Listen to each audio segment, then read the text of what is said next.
Les touristes seraient exclus des fumoirs. Pas de cartes, pas de cannabis. Si le projet se transformait en loi, une ville comme Amsterdam verrait sa fréquentation touristique réduite de 15%. Des centaines de milliers de consommateurs en moins. Pour la coalition au pouvoir, c'est le prix de la tranquillité. Je pense que c'est vraiment la solution, parce que ces touristes qui viennent chez nous provoquent trop de nuisances. Ils attirent la criminalité, et pour endiguer cela, leur interdire l'accès aux coffee shops est le meilleur moyen. Nous, on voudrait même se débarrasser de ces endroits. Fermer les coffee shops, l'idée impensable autrefois progresse. En 10 ans, il y a déjà eu 400 fermetures. Un tiers des coffee shops a baissé le rideau. Derek Bergman, journaliste, en a beaucoup photographié. Le Checkpoint, par exemple, c'était un symbole. Le plus grand coffee shop du pays, un des plus connus. 3000 clients par jour, 90 employés. Les autorités l'ont fermé il y a 2 ans. Motif, trop de monde, trop de stock. Pour Derek, c'est le début de la fin de la politique de tolérance. Pourtant, il y a plein d'avantages au coffee shop, pour ceux qui fument, mais aussi pour ceux qui ne fument pas de cannabis. Personne ne veut de dealer en bas de chez soi, dans la rue. Il vaut quand même mieux un établissement où tout est légal et contrôlé par les autorités locales. Je pense que c'est un système dont on devrait être fier.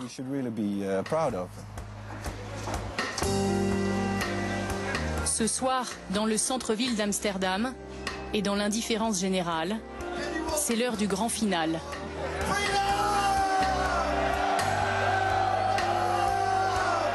Le final de la Cannabis Cup.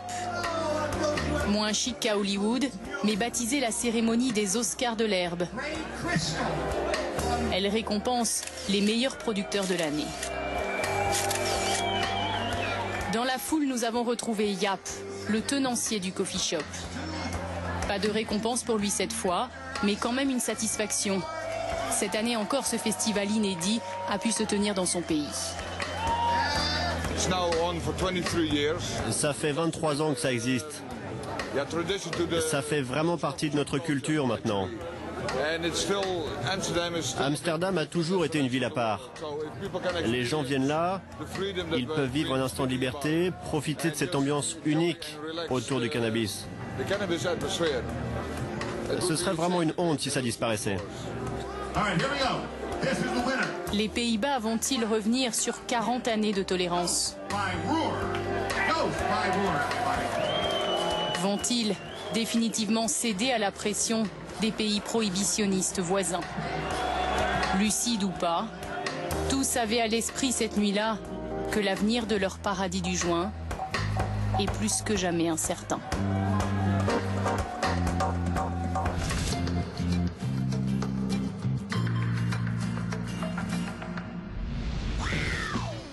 J'enroulerai bien un autre, mais j'ai plus de keuf. Je vais aller voir la voisine, elle fait une teuf. Là où c'est radical, y'avait plein de meufs. Mais vers 1h du mat, sont arrivés les keufs.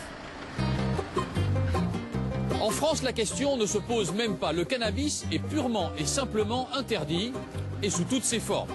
Les arrestations sont de plus en plus nombreuses, les saisies se multiplient, mais le moins que l'on puisse dire, c'est que le trafic, lui, ne faiblit pas. La preuve avec ce reportage d'Audrey Goutard, Nicolas Auer et Frédéric Bonne.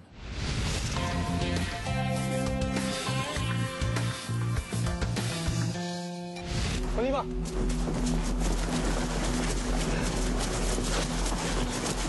Elena! La routine est bien rodée. Une course dans la cité jusqu'au hall d'entrée. Contrôle, interpellation. C'est quoi votre nom, monsieur?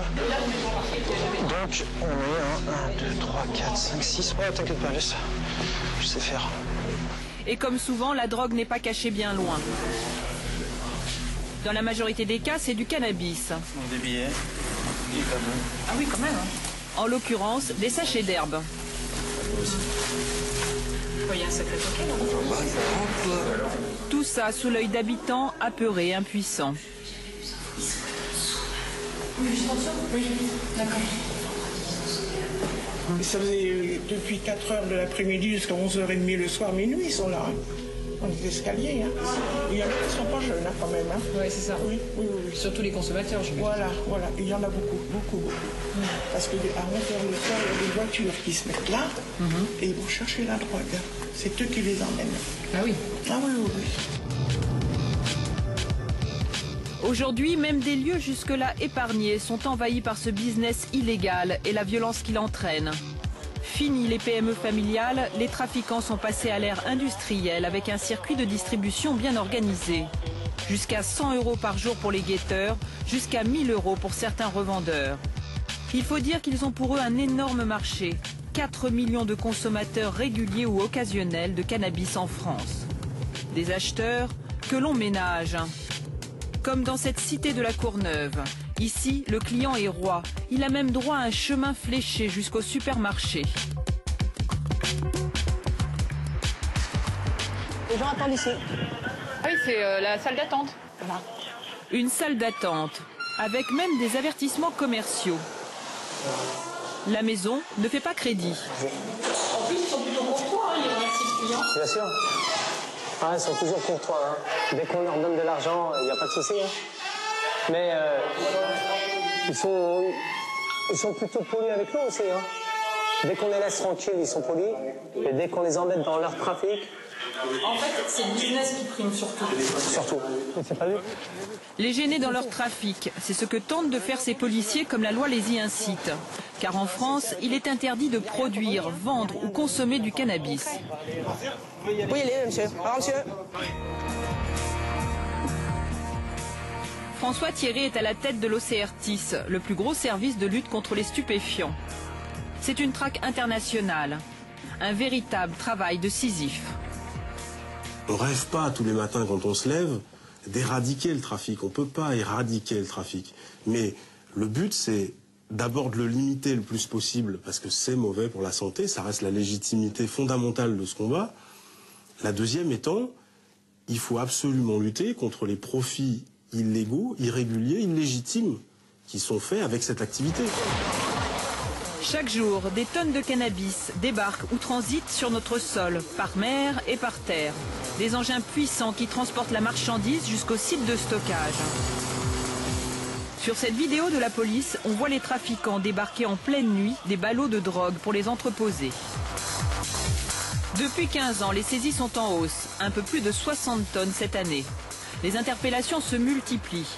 Mais en 2010, sur 140 000 personnes arrêtées, 80% étaient de simples consommateurs. La police agit, la justice condamne. Et pourtant, le trafic n'a jamais été aussi florissant. 700 plants de cannabis génétiquement modifiés et une production annuelle estimée à plus d'1 tonne. C'est une installation presque industrielle qu'ont découverte les policiers. Les trafiquants n'hésitent plus à se lancer dans la production locale, comme ici dans un entrepôt de la Courneuve. En direct du producteur au consommateur, comme c'est déjà le cas pour 10% des ventes de cannabis en France. Dans certaines cités, les policiers n'ont pas à chercher bien loin pour tomber sur les magots des revendeurs. À Champigny, dans le Val-de-Marne, ils ont découvert ces sacs bourrés de drogue et de billets. 6 000 €. 6 000 €. On a 6 500 € en liquide. On a 800 grammes d'herbe répartis en 304 sachets, sachant que ça se vend à peu près à 20 € le sachet. On calcule vite fait. Et on a 2 savonnettes de résine d'à peu près 100 grammes chacune. On a pour plus du double de la somme en liquide. On est 13 000 €. Donc, on pense qu'on leur a saisi l'équivalent d'une bonne journée de revente de produits stupéfiants. Des milliers d'euros qui vont finir dans les poches de l'État. Plus exactement, cet argent va être investi dans la lutte contre le trafic de drogue. Ainsi, cette année, policiers, gendarmes et douaniers ont récupéré 21 millions d'euros pris aux dealers. Un résultat qui ravit le président de la MILT, la mission interministérielle de lutte contre la dépendance et la toxicomanie. Il ne doute pas du bien fondé de la prohibition. La bonne nouvelle, c'est que depuis 2003, la consommation de cannabis baisse en France. Nous avions, avant 2003, un jeune sur deux de 17 ans qui avait expérimenté le cannabis.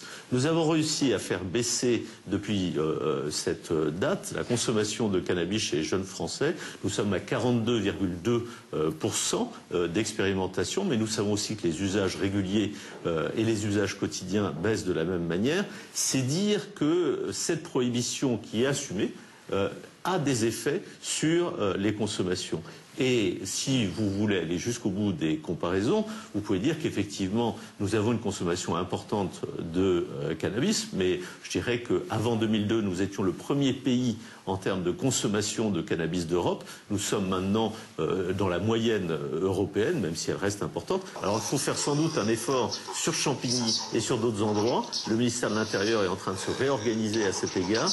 Il y a des milliers d'opérations qui ont eu lieu dans les halls d'immeubles pour lutter contre le trafic. Il faut sans doute en faire plus, mais je pense que nous allons dans la bonne direction. Donc prohibition, prohibition. Prohibition, lutte contre le trafic. Stéphane Gatignon, le maire de Sevran en région parisienne, a un avis totalement opposé. Avec 47 000 habitants et un chômage record chez les plus jeunes, l'industrie est la plus rentable dans sa ville et sans nul doute le trafic de drogue. La police aujourd'hui, elle a une petite cuillère pour vider la mer. C'est comme pour la justice, c'est pareil, on est dans des conditions de la police complètement débordée. Ce qui fait que si vous prenez Sevran depuis 5 ans, il y a des interventions massives de la police, des enquêtes. Quand on déstructure un réseau, il y en a un autre qui se met à la place. Quand on bouge un hall, les mecs vont squatter un autre hall. On est dans une situation qui est inextricable, y compris pour la police. Alors, monsieur le maire a pris sa plume.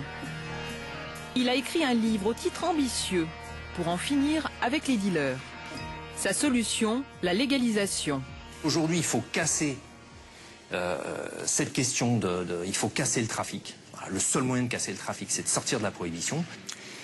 Je suis pour un contrôle global. Ça veut dire que je suis pour qu'il y ait des cultures qui soient contrôlées, y compris au niveau de l'État, etc., qu'il y ait une forme de CETA ensuite qui existe, parce que ça veut dire qu'il y a aussi, pour avoir une vente, entre guillemets, libre, comme les bureaux de tabac, etc., comme les débits de boissons, comme les bureaux de tabac, c'est de la même façon.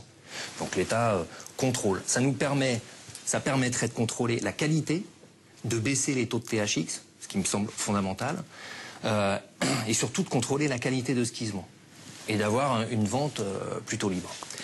Beaucoup des petits trafiquants sont des gens qui gagnent 1000 à 1500 euros par mois.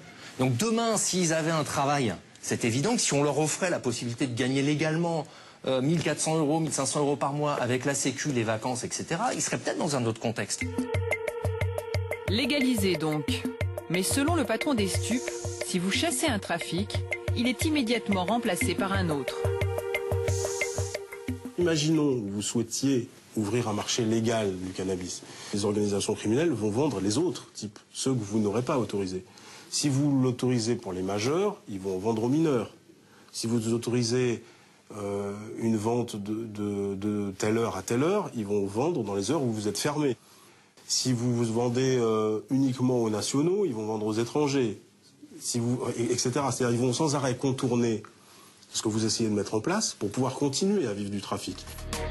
L'autre crainte des opposants à la légalisation est la porosité supposée entre les drogues douces et les drogues dures. Pour eux, la prohibition resterait le meilleur rempart. 1 million de cocaïnomanes en Angleterre, 1 million de cocaïnomanes en Italie, 1 million de cocaïnomanes en Espagne. Tous ces pays ont eu ou ont toujours une attitude très tolérante à l'égard des drogues. Et tout ce que l'on peut entendre sur la dépénalisation de l'usage, voire la légalisation de la production, tous les modèles économiques qui sont proposés assument le fait que tout cela provoque une meilleure disponibilité des produits et donc une augmentation des consommations. Donc cette prohibition nous protège néanmoins, non pas par rapport à un idéal absolu de fin des consommations, mais nous protège par rapport à une explosion des consommations qui serait encouragée à cet égard. Cette année encore, l'État va investir 620 millions dans la répression du trafic de drogue. L'arsenal juridique vient en plus d'être étoffé pour frapper plus fort le patrimoine des trafiquants. Il est clair qu'aujourd'hui en France, une remise en cause de la prohibition n'est pas à l'ordre du jour. Mais la guerre est loin d'être gagnée. C'est moi. Il y a du feu, mec. On a le boss. Regarde.